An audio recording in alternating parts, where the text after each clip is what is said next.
Commander Jake Morrison stood in the biggest room he had ever seen. The walls stretched up so high that he could barely see the ceiling. Lights floated in the air without any wires or supports. Strange creatures sat in chairs that looked like they were made from crystal, metal, and things he could not even name. This was the Galactic Federation Council Chamber. Jake was here to speak for all humans on Earth. His job was simple, but scary. He had to convince hundreds of alien species that humans deserved to join their big space club. Jake wore his best blue uniform. The American flag patch on his shoulder felt heavier than usual. Back home, millions of people were watching this meeting on TV. If he messed up, Earth would stay alone in the galaxy forever. The room buzzed with weird sounds. Some aliens clicked like insects. Others made noises like singing whales. A few just glowed different colors to talk. Jake's translator device worked hard to turn all these sounds into English in his ear. A tall, thin alien with purple skin and 4 arms stood up. This was Ambassador Zex from the Zentari Empire. Jake had studied all the important aliens before coming here. The Zentari were known for being very careful and planning everything perfectly. "We have concerns about this human species," Zex said in a voice that sounded like wind through metal pipes. "Our scouts report that humans do things without thinking. They take risks that make no sense. How can we trust a species that acts without proper planning?" Jake felt his stomach tighten. He had expected this question. Humans did have a reputation for being wild and unpredictable. But that was also what made them special. A creature that looked like a giant diamond with eyes floating inside it began to glow bright blue. This was one of the Vex, a species made of living crystal. When they talked, their whole body lit up like a Christmas tree. "The mathematical probability of human success in dangerous situations defies our calculations," the Vex said. Its voice sounded like wind chimes in a storm. "They attempt solutions that our computers say are impossible, yet somehow they often succeed. This creates chaos in our prediction models." More aliens began to speak. A blob of green jelly complained that humans fixed broken machines by hitting them with hammers. A robot-like being said humans had somehow made their spaceship engines run faster by playing loud music at them. Each story made the other aliens look more worried. Jake raised his hand. The room slowly got quiet. All those strange eyes, sensors, and light organs turned to look at him. He had never felt so small and so important at the same time. "Thank you all for your concerns," Jake said. His voice echoed in the huge chamber. "I understand that humans do things differently, but maybe that is exactly what the galaxy needs." He pressed a button on his wrist device. Holographic images appeared in the air above his head. The first image showed Earth from space, blue and beautiful. "This is our home," Jake said. 300 years ago, humans could not even fly. We were stuck on one planet fighting each other over small pieces of land. But we had something special. We had the ability to look at impossible problems and say, "We can fix this." The next image showed the first human airplane, then rockets, then space stations. Each picture showed humans doing something that had seemed impossible before. When our best scientists said we could never fly to the moon, humans did it anyway. When they said we could never build cities under the ocean, we proved them wrong. When they said faster-than-light travel was impossible, we found a way. A creature that looked like a giant sea cucumber with tentacles made a gurgling sound. The translator told Jake this was Ambassador Blurb from the Aquatic Coalition. "But how do you do these impossible things?" Blurb asked. "Our scientists study problems for hundreds of years before attempting solutions. You humans seem to just try things and hope they work." Jake smiled. This was the question he had been waiting for. This was where he could show what made humans special. "You're right," he said. "We do just try things. But we have a secret weapon. When faced with an impossible problem, humans have a special way of thinking. We have a phrase that explains our whole approach to challenges."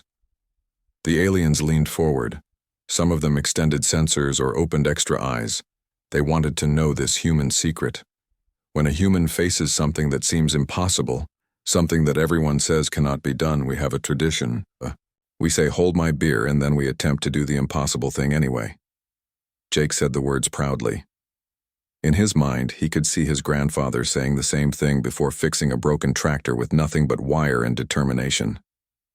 He could remember his sister saying it before she figured out how to make their old car run on vegetable oil. But something strange happened in the chamber. The translator devices around the room began to make weird noises. Sparks flew from some of them. Others started smoking. The crystal Vex began flashing different colors very fast, like a broken traffic light. Ambassador Zex's purple skin turned almost white. His 4 arms waved around frantically. "What did you just say?" he asked. "The translation is not working properly. The meaning is concerning." Jake looked confused. "I said hold my beer. It just means someone should hold your drink while you try to do something difficult or dangerous." The room erupted in chaos. Aliens began talking, clicking, glowing, and making alarm sounds all at the same time. Red lights started flashing on walls. Computer screens showed warning messages in dozens of alien languages. A mechanical voice boomed through the chamber. "Attention. Code Omega threat detected. Species classification. Unpredictable chaos entity. Initiating maximum alert protocols." Jake watched in amazement as every alien in the room began pressing buttons, talking into communication devices, and looking at him like he had just announced he was carrying a bomb. The diamond-like Vex was now flashing red and white so fast it hurt to look at directly. The human phrase translates to, "Temporarily store my fermented beverage while I engage in potentially catastrophic activity with unknown consequences," it announced. "This matches all patterns of dangerous chaos behavior in our databases." Ambassador Zex was now talking rapidly into a small device. Jake could hear him saying words like immediate threat assessment and emergency protocols and warn the homeworld. "Wait," Jake said, waving his hands. "It's just an expression. It means we're going to try hard to solve a problem. It's not dangerous." But his words only made things worse. More alarms began ringing. Security robots rolled into the chamber. Jake could see alien soldiers with strange weapons taking positions around the room. A blob-like creature that Jake had not noticed before began speaking in a voice like bubbling mud. "Our psychological analysis indicates that humans use this phrase before attempting actions that defy known physical laws. Previous reports suggest a 78% correlation between this phrase and reality-altering events." Jake felt panic rising in his chest. This was supposed to be a simple meeting. He was supposed to convince them that humans were ready to join galactic civilization. Instead, he seemed to have accidentally declared war on the entire galaxy, just by mentioning beer. The chamber's main screen lit up with images from across the galaxy. Jake could see alien fleets moving to battle positions. Entire planets were raising their defense shields. Emergency broadcasts were being sent to every corner of known space. All because he had said, "Hold my beer." Ambassador Zex approached Jake's speaking platform. His 4 arms were spread wide, and Jake could see that each hand held a different weapon. "Commander Morrison," Zex said in a voice that shook with fear and anger, "you will remain here while we determine the exact threat level your species represents. The Galactic Federation is now in a state of emergency. Every world in the galaxy has been warned about human unpredictability." Jake stood alone on the platform as aliens filed out of the chamber in a hurry. Some were still making alarm calls. Others were planning evacuation routes. A few were arguing about whether to quarantine the entire solar system or just blow it up to be safe. As the last alien left the chamber, Jake sat down heavily in his chair. He pulled out his own communication device and called Earth. "Houston," he said tiredly, "we have a problem." Dr. Lisa Chen sat at her desk on Haven Point Research Station, staring at the message on her computer screen. The words made no sense. The Galactic Federation Science Council was asking her to investigate a human phrase that had apparently caused every alien government in the galaxy to go into emergency mode. Lisa was a xenobiologist. She studied alien life forms and how they behaved. She had spent 10 years learning about different species across the galaxy. But now her own people were, the ones being studied like dangerous animals. The message was marked with the highest priority level. It came with security clearances that Lisa had never seen before. The Federation wanted to know everything about human behavior patterns, especially something called hold my beer incidents. Lisa had grown up on Earth. She knew exactly what hold my beer meant. It was what her dad said before he tried to fix the roof during a thunderstorm. It was what her brother said before he attempted to jump his motorcycle over the creek. It was what humans said when they were about to do something stupid and dangerous. But the Federation's request made it sound like these words were some kind of weapon. Lisa packed her bags and caught the next transport ship to the outer colonies.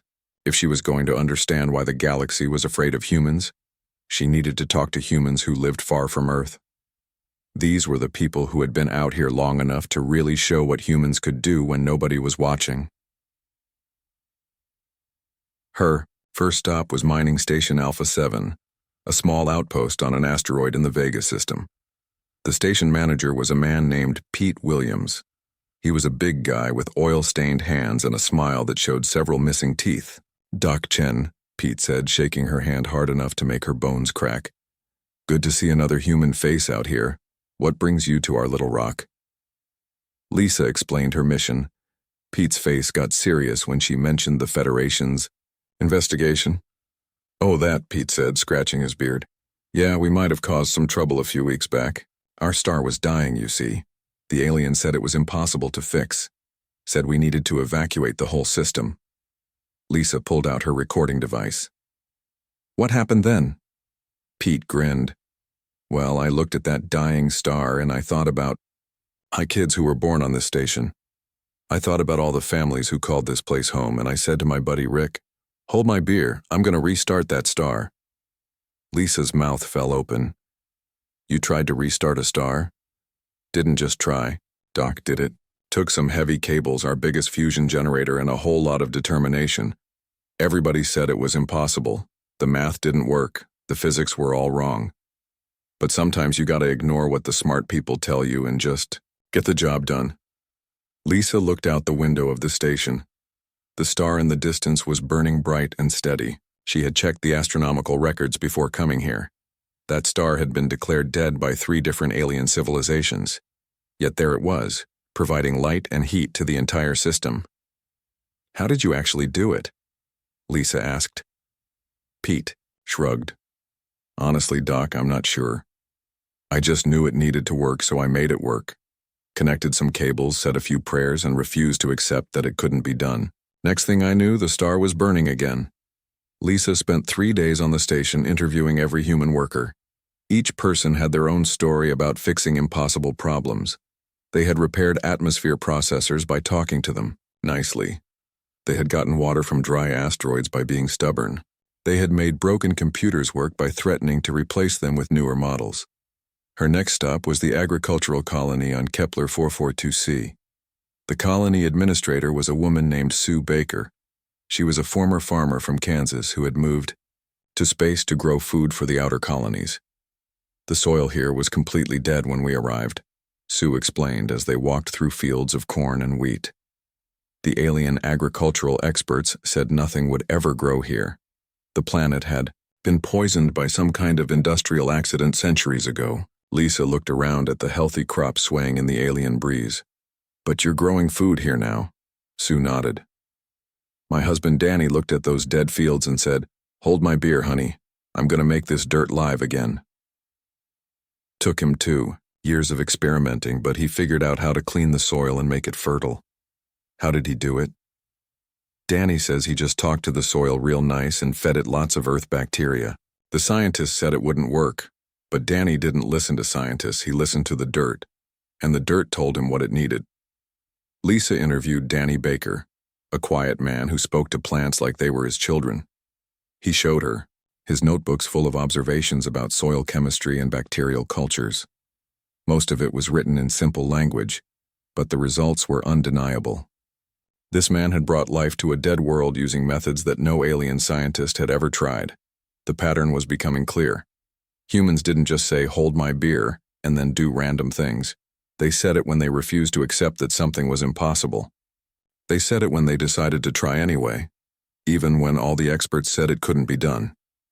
Lisa's next interview was with Captain Roy Jackson, a cargo ship pilot who ran supplies between the outer colonies. Roy was famous among the human communities for his ability to get shipments through dangerous areas that other pilots avoided. Just last month, Roy told her, I had to deliver medical supplies to a colony that was trapped behind a gravitic anomaly. The space traffic controllers said it was impossible to navigate. Ships that went in there never came out. Lisa sat in the co-pilot seat of Roy's ship as he showed her the flight data. What did you do? Roy grinned. I told my co-pilot to hold my beer and flew straight into that anomaly. Figured if I couldn't go around it, I'd go through it. Turned out the anomaly wasn't dangerous at all, it was just weird. Made all the instruments go crazy, but if you ignored the readings and flew by instinct, you could get through just fine. The medical supplies had reached the colony in time to save dozens of lives. The alien pilots were still trying to figure out how Roy had done it. Lisa's final interview was with Dr. Karen White, a physicist working on a deep space research vessel. Karen had been studying exotic matter when she made a discovery that had shocked the scientific community. I was trying to understand dark matter, Karen explained. All the alien theories said it was impossible to interact with directly, but I kept thinking there had to be a way. So one night, I told my lab assistant to hold my beer and tried something completely crazy. Karen had built a device that could actually touch dark matter. She had used spare parts from the ship's engine room and a theory that she had written on a napkin. The device shouldn't have worked according to any known physics, but it did. How did you know it would work? Lisa asked. Karen shrugged. I didn't, but I knew it might work, and that was enough. Sometimes you have to be willing to try things that might not work if you want to discover something new. Lisa returned to Haven Point with her head spinning. She had pages of notes and hours of recordings. Every human she had interviewed had the same approach to impossible problems. They refused to accept that something couldn't be done. They tried solutions that made no sense according to established science, and somehow they succeeded. But Lisa was starting to understand why the aliens were afraid. Humans didn't just break rules. They ignored the fundamental laws that governed how the universe worked.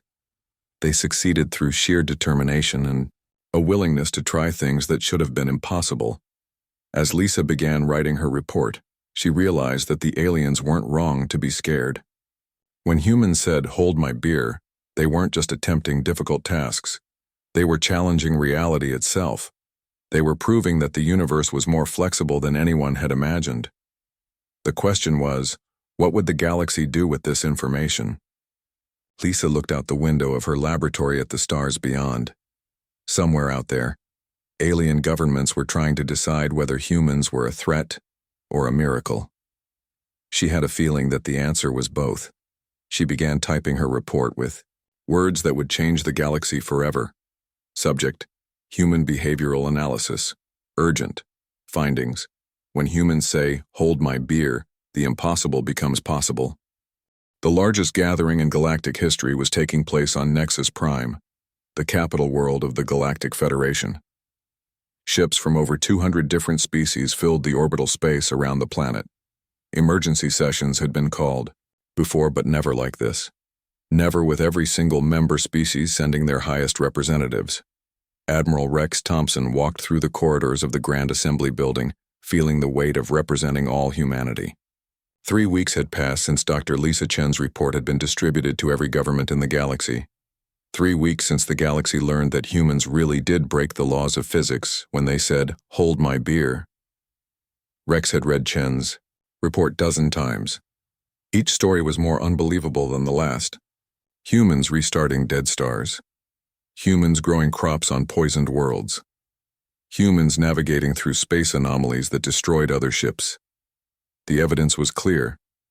When humans refused to accept impossibility, impossible things became possible. The interior Grand Assembly Hall could hold 50,000 beings. Today, every seat was filled. Rex had never seen so many different types of life in one place. Some aliens breathed different gases and sat in special environmental suits.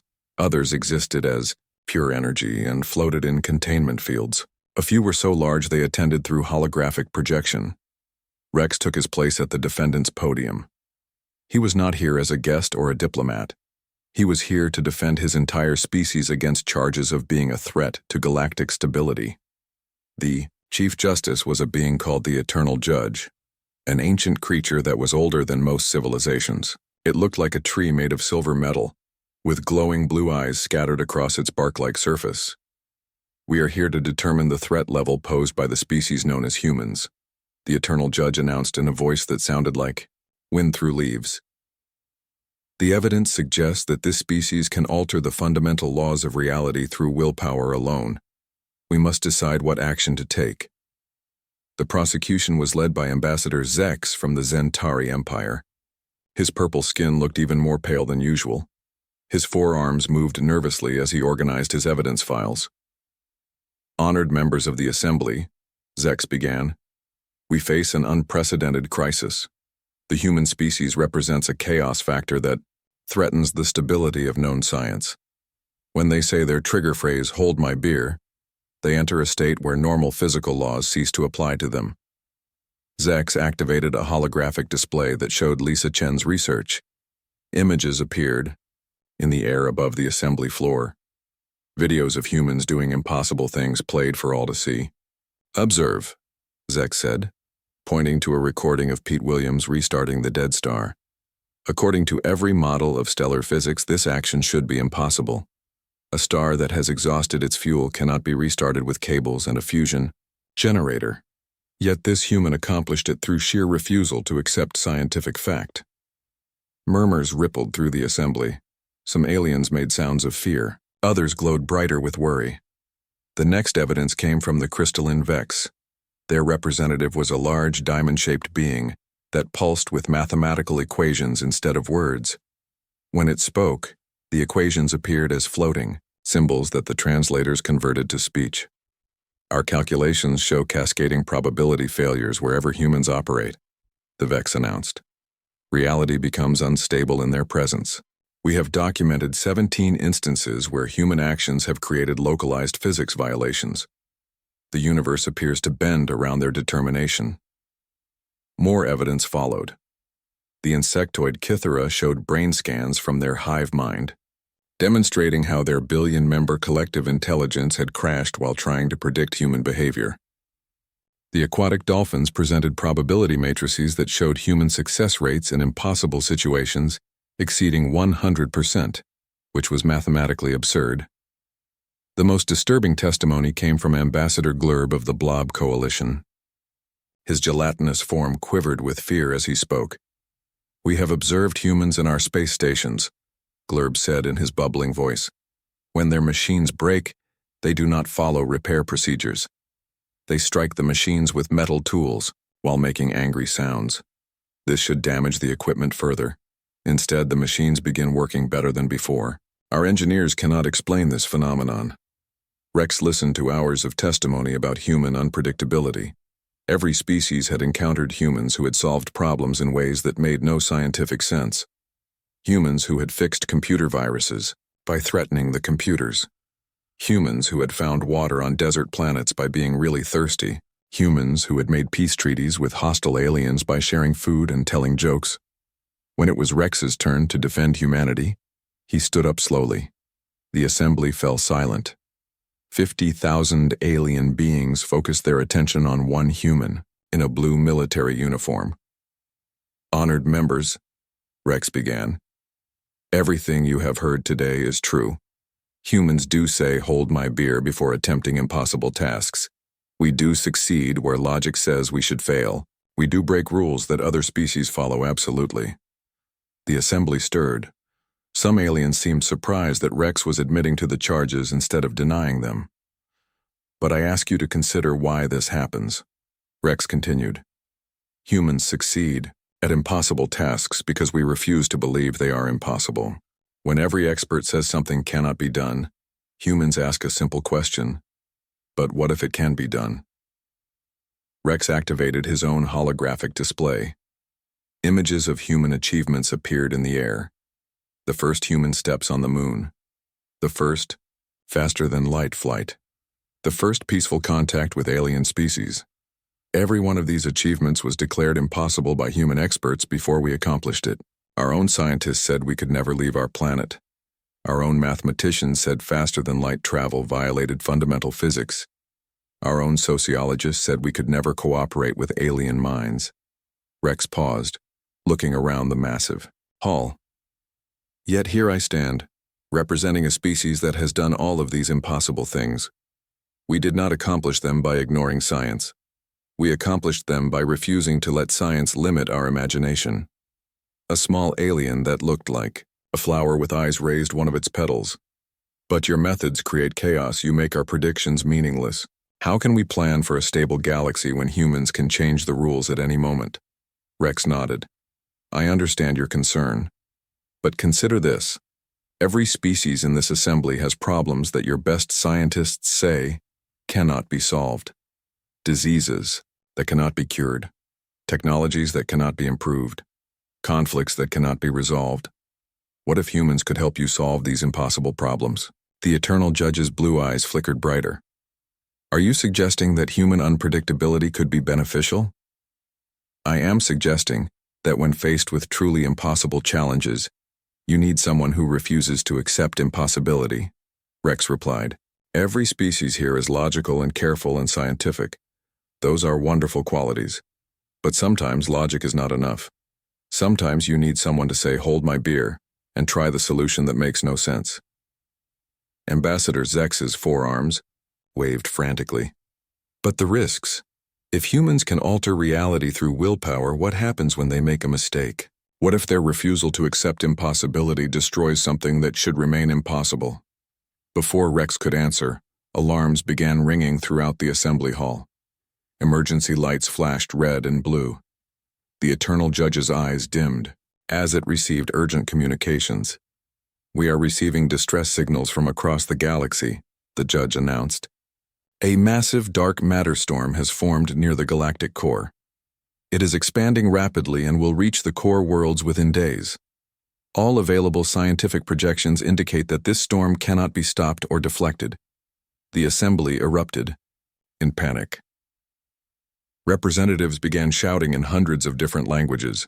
Some aliens started evacuation procedures. Others demanded immediate military mobilization. Rex stood quietly at his podium as chaos filled the hall. He pulled out his communication device and sent a message to the human colonies. Emergency. Dark matter storm threatening core worlds. All human engineering teams report for duty. The response came back within minutes. Understood. Tony Blake and crew are already moving to intercept. His last message was, hold my beer. Rex smiled and turned off his communicator. Around him, the greatest minds in the galaxy were calculating evacuation routes and writing farewell messages to their homeworlds.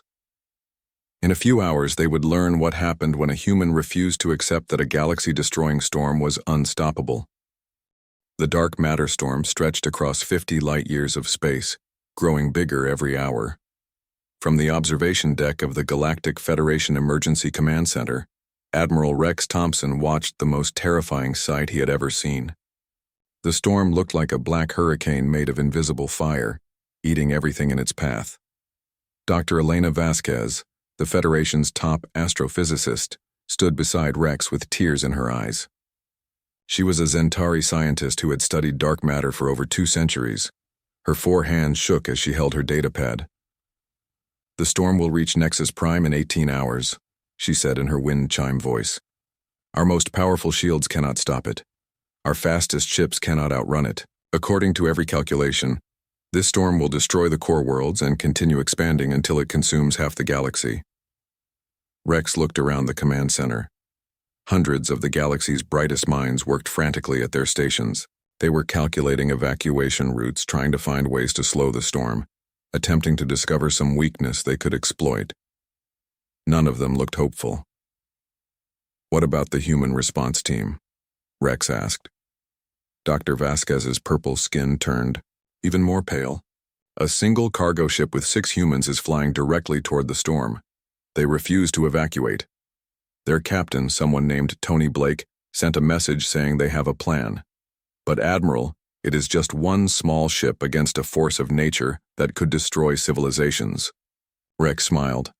For the first time in days, he felt hopeful. Doctor, you still don't understand humans. We don't see a force of nature. We see a problem that needs fixing. 3 billion light-years away, Tony Blake sat in the pilot seat of his cargo ship, the Lucky Strike. The ship was not built for science or war. It was built to carry boxes from one place to another. The hull was patched with metal plates and welding scars. The engines made noises that worried most mechanics. But Tony loved his ship like family. He had been flying cargo routes for 20 years, and the Lucky Strike had never let him down. Today he was asking her to do something that no ship had ever attempted before. "Okay, team," Tony said to his crew over the ship's communication system. "Let's go over the plan one more time." His crew consisted of 5 other humans. Maria Santos was his engineer, a woman who could fix anything with spare parts and creative thinking. Bob Chen was the ship's computer specialist, though his real talent was making machines do things they were not designed to do. Nancy Lopez handled navigation, which mostly meant finding creative routes through dangerous space. Jim Davis was responsible for cargo, but today his job was to make their crazy idea actually work. Sarah Kim was their newest crew member, a recent engineering graduate who had joined them just last week. "The dark matter storm is basically a big cloud of invisible stuff that eats normal matter," Tony explained. "All the smart alien scientists say it cannot be stopped because dark matter does not interact with regular matter in any useful way." Maria nodded from the engine room. "But we're not regular matter. We're stubborn humans with a cargo ship full of spare parts and bad ideas." "Exactly," Tony grinned. "Bob, tell me about our secret weapon." Bob looked up from his computer console. "Well, boss, it's not really a secret weapon. It's more like a really stupid plan that might work. I've been studying the reports from Dr. Karen White, the physicist who figured out how to touch dark matter. She used spare engine parts and a theory written on a napkin." "And?" Tony prompted. "And I think we can build a bigger version of her device using our cargo bay and basically everything on this ship that's not nailed down. Plus, some things that are nailed down." Sarah looked worried. "But Tony, the calculations don't work. Even if we can interact with dark matter, we're talking about a storm that's bigger than most solar systems. Our ship is tiny compared to that." Tony leaned back in his chair and opened a beer. It was his last beer, saved for special occasions. "Sarah, you're thinking like a scientist. Scientists see a big problem and try to find a big solution. Humans see a big problem and look for the smallest possible solution that might work." "I don't understand," Sarah said. "Storms have eyes," Jim Davis said from the cargo bay, where he was already welding pieces of equipment together. "Even dark matter storms. If we can get to the center and disrupt the energy flow, the whole thing might collapse." Nancy Lopez plotted their course through the storm's outer edges. "The eye is moving toward the core worlds. If we can match its speed and slip inside, we'll have maybe 30 minutes to try whatever crazy plan Bob has cooked up." 30 minutes to save the galaxy," Maria said cheerfully. "No pressure." Tony took a long drink of his beer and set the can down in the cup holder. "Hold my beer, guys. We're going storm hunting." The Lucky Strike accelerated toward the dark matter storm. As they got closer, their instruments went crazy. Radiation alarms screamed. The gravity sensors couldn't decide which direction was up. The ship's computer kept trying to calculate their position and giving up with error messages. "Storm's edge in 10 minutes, Nancy announced. "I've never seen readings like this. It's like space itself is having a nervous breakdown." In the cargo bay, Bob and Jim worked frantically to assemble their device. It looked like someone had taken apart 3 different machines and put them back together wrong. Cables ran everywhere. Warning lights blinked in patterns that hurt to look at. The whole contraption hummed with barely controlled energy. "What exactly does this thing do?" Sarah asked as she helped connect the final power cables. "Honestly, I'm not entirely sure," Bob admitted. "Dr. White's research showed that dark matter responds to quantum fluctuations in normal matter. If we can create a big enough fluctuation, we might be able to grab the dark matter and tell it what to do." "Tell it what to do?" Sarah repeated. "You're talking about dark matter like it's a person." "Everything responds better when you ask nicely," Maria said, appearing from the engine room covered in grease and grinning. "I've got the engines running at 150% capacity. They're not happy about it, but they'll hold together long enough for us to either save the galaxy or blow up trying." The lucky strike entered the dark matter storm. Immediately, everything went wrong. The lights flickered on and off. The artificial gravity made everyone feel like they were falling in 3 directions at once. The walls of the ship began to vibrate like they were being shaken by giant invisible hands. "Eye of the storm in 5 minutes," Nancy shouted over the noise. "Assuming we don't fall apart first." Tony fought to keep the ship steady, as space itself seemed to twist around them. Outside the windows, they could see normal matter being consumed by the storm. Entire asteroids vanished as dark matter swept over them. The energy readings were off every chart they had. "This is impossible," Sarah said, watching their instruments give readings that made no scientific sense. "We should be dead. The ship should be torn apart. The storm should be ripping us into atoms." "We're humans," Tony replied, wrestling with the controls as the ship bucked like an angry horse. "Impossible is just another word for something we haven't figured out how to do yet." They reached the eye of the storm. Suddenly, everything became calm. The lucky strike floated in a bubble of normal space surrounded by walls of dark matter. It was like being inside a hurricane made of invisible lightning. "Bob, fire up your device," Tony ordered. "Whatever you're going to do it fast. The eye is only stable for a few more minutes." Bob activated their jury-rigged dark matter device. The cargo bay filled with light that wasn't quite light and sound that wasn't quite sound. Reality hiccuped. For a moment, Tony could see the dark matter around them like it was normal matter. It looked like an ocean of angry black water. "It's working," Bob said in amazement. "I can actually touch the dark matter. It's responding to the quantum field." "Great," Tony said. "Now what do we do with it?" Sarah stared at the readings on her screen. "The dark matter is organized like a living system. It has patterns, rhythms, almost like it's thinking. What if the storm isn't just a natural disaster? What if it's something that's lost and angry and doesn't know how to stop?" Tony looked at the dark matter swirling around their ship. "You think we should try talking to it?" "It's worth a shot," Maria said. "I fixed a lot of broken things by explaining what I needed them to do." Tony picked up his beer can and spoke to the storm like he was talking to an old friend. "Hey, there, big guy. You seem pretty upset about something. How about you calm down and tell us what's wrong?" The storm hesitated. For a moment, the dark matter stopped moving. Then slowly, it began to respond to their device in patterns that almost looked like language. Bob's eyes went wide as he read the data. "It's trying to communicate. The storm isn't destroying things on purpose. It's looking for something. It's been searching the galaxy for, I think it's looking for home." Tony nodded like this made perfect sense. "Well then, let's help it find home. Nancy, plot a course to the nearest empty space, away from all the inhabited worlds. We're going to lead this storm home." The lucky strike flew through empty space with the largest dark matter storm in galactic history, following behind like a giant invisible pet. Tony Blake had never imagined he would be leading a galaxy-destroying force of nature to safety. But then again, he had never imagined most of the things that happened in his life. "How are we doing back there, Bob?" Tony called to the cargo bay, where his computer specialist was still connected to their jury-rigged dark matter communication device. "The storm is staying calm," Bob replied. "I think it trusts us now. The patterns it's making look almost happy. If dark matter can be happy anyway." Nancy Lopez checked their navigation readings. "We're approaching the empty sector. No inhabited worlds for 50 light-years in any direction. Just empty space and a few dead asteroids." Tony looked out at the vast emptiness ahead of them. It seemed like a lonely place to call home, but maybe that was exactly what the storm needed. "Sarah, are you getting any readings from the storm? Does it seem interested in this area?" Sarah Kim watched her instruments as they entered the empty sector.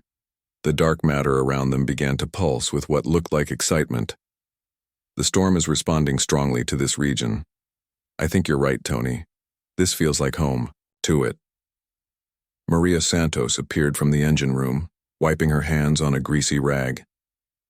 "Engines are holding together, but barely.